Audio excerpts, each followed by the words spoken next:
Harutora, our protagonist, recalls his childhood promise while napping during summer school before he and Tōkyō encounter Hokuto. Harutora awakens from his summer school siesta as ambitious as a sloth on a Monday morning. Hokuto, the motivational speaker extraordinaire, gives Harutora yet another lecture on becoming a mage. It seems Harutora's destiny is to master the art of magical laziness. As he stumbles through the day, he unexpectedly meets Natsume, the girl with a shorter temper than Vegeta from Dragon Ball Z. Harutora manages to offend her faster than Goku can power up, leaving Natsume storming off like a disgruntled Pikachu. The plot thickens at the festival when Hokuto, the love interest, promises Harutora a kiss if he wins. Ah, the classic win the competition get the girl move. It's like a mashup of every shonen anime ever, with a sprinkle of The Bachelor. Yeah, boy. Suzuka, a new character, arrives at the festival. Picture this. Suzuka enters like a JoJo character, dramatic poses and all, making Harutora's life more complicated than a One Piece character's backstory. Then comes the grand moment. Hokuto, in a classic tsundere fashion, promises a kiss but plays it off like it's just a casual stroll in the park. If this were Naruto, Hokuto would be Sakura, desperately waiting for Harutora to notice her while he's too busy dreaming of being the Hokage. The ribbon is probably the anime equivalent of a Sharingan. Don't ask how, just go with it. As Suzuka mistakes Harutora for Natsume, it's like a plot twist straight out of a soap opera. Suzuka, not knowing who's who, pulls a "you are not the father" moment that even Maury Povich would be proud of. And of course, the Magical Investigation Bureau shows up, because what's an anime without a bureaucratic agency messing everything up? They're like the IRS of the supernatural world. But wait, there's more! Suzuka uses an Asura to wash them away, and in the process, captures Harutora. It's like if Harry Potter decided to ditch Hogwarts and become a rock star. Hokuto arrives to reveal Harutora's identity. Suzuka leaves a message for Natsume, and just for good measure, kisses Harutora. The love triangle is now a hexagon, and we're not even through the first episode. Hokuto, now in full-on "I secretly love you but won't admit it" mode, avoids Harutora like he's the plague. It's like if Sailor Moon decided Tuxedo Mask needed some space. Tōkyō, the designated friend who's probably a walking encyclopedia of the plot, discusses Suzuka's agenda with Harutora. It's like if Hermione and Ron constantly had to explain everything to Harry because he's too busy talking to snakes. In a dramatic turn of events, Suzuka's Shikigami steals Natsume's powers. It's the magical equivalent of that friend who always borrows your stuff without asking. Natsume's probably thinking, "I need to put my spiritual powers on lockdown like Naruto does with the Nine Tails." While taking Natsume home, Harutora, displaying the strategic genius of Luffy from One Piece, leaves Natsume with an officer and rushes to confront Suzuka. But Suzuka, with the power of anime plot armor, easily overpowers everyone. It's like trying to defeat Saitama from One Punch Man with a balloon sword. Overpowered by Suzuka's juggernaut, Magical Investigation Bureau agents get wiped out faster than Team Rocket blasting off again. The poor guys probably had less screen time than Yamcha. A badly injured Magic Investigation Department agent binds Suzuka, who, enraged, calls upon her juggernaut to kill him. In a twist that would make M. Night Shyamalan proud, Hokuto sacrifices herself to save Harutora.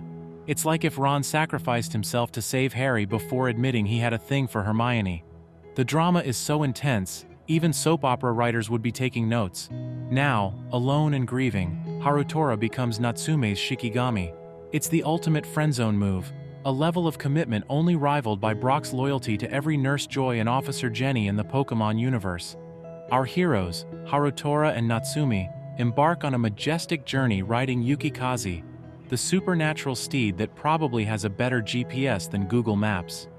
Meanwhile, Suzuka is busy making preparations for the Taizan Fukun ritual, a ceremony that sounds more ominous than a tax audit. Suzuka, the overachiever in the art of forbidden rituals, is convinced that resurrecting her brother is a fantastic idea. Nothing says sibling bonding like a ritual that's been banned for a reason. She sets the stage, literally, by ordering her Tsuchigumo to create a barrier with its webs. It's like setting up a magical force field, but with extra spider silk for that mystical touch. Harutora and Natsume, determined to play party crashers, attempt to reason with Suzuka.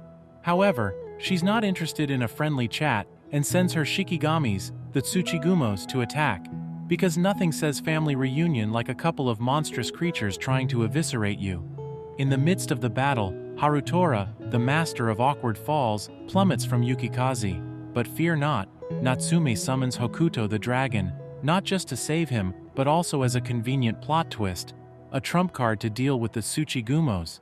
In a stunning display of teamwork, Harutora and Natsume tag team against the Tsuchigumos. With the power of Indra, some fancy sword maneuvers, and a magic-infused peachwood bow, they make defeating armored monsters look easier than a Pokemon battle. But wait, the armored juggernaut decides it's not ready for its final bow and revives. Cue Hokuto, the dragon babysitter, who shows up just in time to put the resurrected Asura in its place. Our dynamic duo finally faces Suzuka, only to be grounded, literally. Suzuka uses charms made from her own blood, because why use regular materials when you can get personal? Suzuka successfully completes the Taizan Fukun ritual, and her brother is resurrected. However, he's not exactly thrilled with the afterlife, grabbing her neck and complaining, "Not enough." Sibling rivalry taken to a whole new level. As Suzuka's brother chokes the life out of her, Harutora and Natsume break free from the charms. They realize that a spiritual pulse controls him, and Harutora attempts to destroy it with his sword, proving that sometimes magic is less effective than a well-aimed crate. After a series of failed attempts, Harutora decides that brute force is overrated and throws a conveniently placed crate into the spiritual pulse. Natsume, not to be outdone, creates a spell with a magic circle that could have been plagiarized from Harry Potter. The battle ends, and Harutora, the designated comforting friend, tries to console Suzuka. He suggests a proper burial for her brother, because even in the supernatural realm, manners matter. In the grand finale, Tōkyō and Harutora decide to take a field trip to Tōkyō, following Natsume to the Onmyo Academy, because what's an anime without a school setting, right? Harutora and Tōkyō strolled into Onmyo Academy, greeted by the dynamic duo of man-made Shikigami, Alpha and Omega. You know, the only guardians of the entrance who take their jobs so seriously, they make the bouncers at exclusive clubs look like kindergarten monitors. As they meet the principal, Mio Kurahashi, I can't help but wonder if she has a secret obsession with Greek letters for naming her Shikigami. Maybe she's planning to summon a beta or a gamma for backup. Watch out, supernatural beings, she's got the entire Greek alphabet on speed dial. Now let's talk about Harutora. The guy seems about as clueless as Luffy navigating a complex conversation.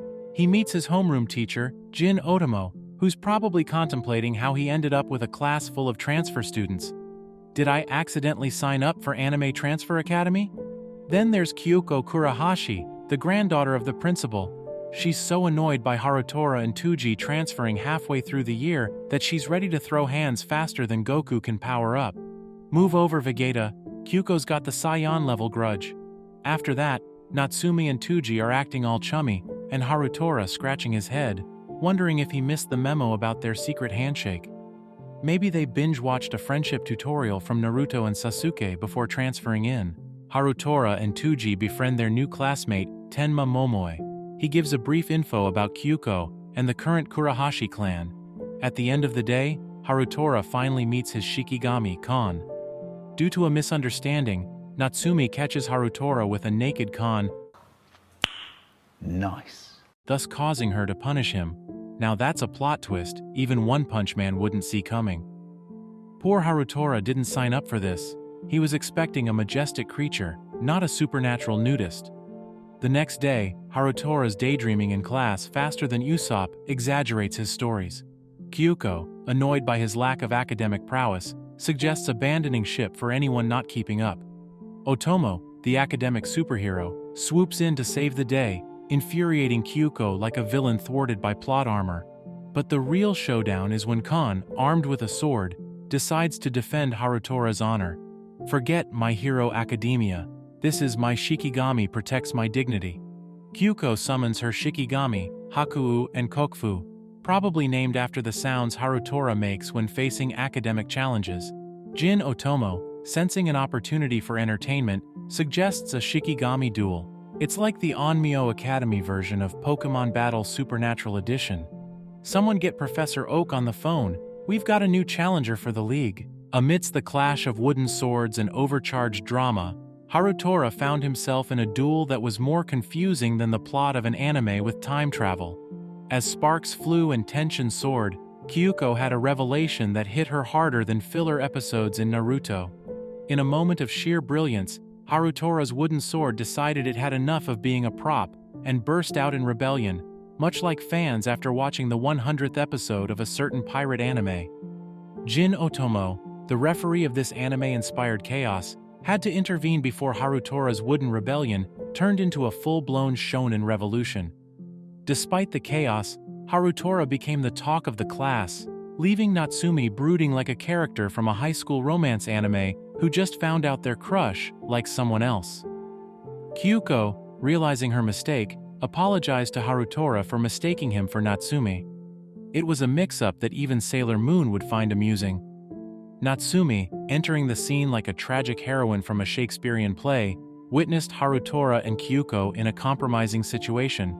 Cue the dramatic tears and scolding, because nothing says anime angst like a love triangle with a side of mystical miasma. As Harutora goes to comfort her, she gets caught up in the miasma caused by a magic investigator from the Onmyo agency, who is in fact a Yaku disciple. As the miasma thickened, Harutora and the gang faced off against a Yaku disciple and his not-so-impressive one-armed demon, Kakugyuki. It was a battle more intense than Goku screaming for 5 episodes before launching a Kamehameha. With sheer determination and a sprinkle of Deus Ex Machina, Harutora broke the seal, only to find out it was a discount Kakugyuki. Natsume, not one to be outdone by a fake demon, summoned her Shikigami dragon Hokuto, which promptly made Yaku's disciple rethink his life choices. The fake demon met its end, leaving Harutora and the gang in a state of confusion that rivaled the complexity of a convoluted isekai plot. But the real plot twist came when Kyuko, in a moment of candor, confessed her feelings for Natsumi and sought Harutora's help to win her heart. Little did she know, Harutora was harboring a secret more significant than the identity of the next Hokage. Natsume was, in fact, a girl in disguise. As Harutora grappled with the irony of being the love guru for a girl trying to date another girl pretending to be a boy, he had a flashback that could rival the complexities of a Christopher Nolan film. The promise made to a girl in his past looked remarkably similar to a younger Kyuko, adding another layer to this anime plot, thicker than Luffy's plot armor. In the tangled web of supernatural mishaps and romantic misadventures, Harutora found himself in a situation more twisted than a shonen plotline, trying to explain power scaling. Yeah, boy. The dorm mothers, Mako Fujino and Ako Kifu, were on a mission to catch Harutora in compromising situations like they were paparazzi hunting down the latest scandal in the anime world. So there he was, caught in the frame with a Shikigami that looked like Natsumi, only with a male body. It was like the casting director of a gender-bending anime got a little too creative with the plot. Naturally, the dorm mothers misunderstood the whole scenario and decided to snap some pics faster than Goku powers up for a Kamehameha. The ensuing rumors about Harutora and Natsume were spreading faster than a Pokemon evolving, and now even Tōkyō got dragged into the mess. It was like the entire school ship had hit an iceberg, and Harutora was desperately clinging to the last shreds of his dignity. In a grand plan to escape the gossipy clutches of the dorm mothers, Harutora decided to go shopping on his day off. However, Tōkyō, the unintentional mastermind of Harutora's misfortune, suggested that he and Natsumi go together. It was a setup more dramatic than a love triangle in a high school romance anime. Natsumi, thinking this was her chance at a romantic escapade, was overjoyed. Little did she know, this date would be more chaotic than a filler episode in the Naruto series. Lost in the labyrinth of shopping districts, Harutora and Natsume stumbled upon a love hotel, adding a touch of spice to their misadventure. While hiding from the relentless pursuit of the dorm mothers, they found themselves sharing a light moment together, because nothing says romance like evading parental figures and gossip mongers. And just when things couldn't get any crazier, enter Kon, who crashed the party like the eccentric side character in a harem anime. With the addition of Kyuko and Tenma's Shikigami on their trail, Natsumi bravely declared she could handle it all, but when Jin Otomo, the search party extraordinaire, joined the pursuit, she realized she was in over her head. Harutora, not one to face challenges without assistance, speed-dialed Tuji for help, and the duo made a daring escape. Because when the going gets tough, call your bro from another MO anime. Eventually meeting up with Jin Otomo and the gang, Harutora found himself once again in the crossfire of misunderstandings, this time involving Khan in a hotel room. It was like a sitcom episode scripted by the gods of anime comedy. In the evening, as the plot thickened faster than the tension in a One Piece episode, Jin Otomo successfully located and captured the Yaku disciple. The principal, controlling her cat Shikigami like a feline overlord, confirmed the disciple's connection with the Twin Horn Syndicate. Meanwhile, Ashiya Duman, in a discussion with a mysterious man, revealed his reluctance to get involved with syndicate conflicts. Surprisingly, he expressed an interest in Harutora, the unsuspecting hero with the misfortune of being the center of attention. And just as he was about to exit stage left, the subtle revelation of a missing arm unveiled him as the real Kakugyuki.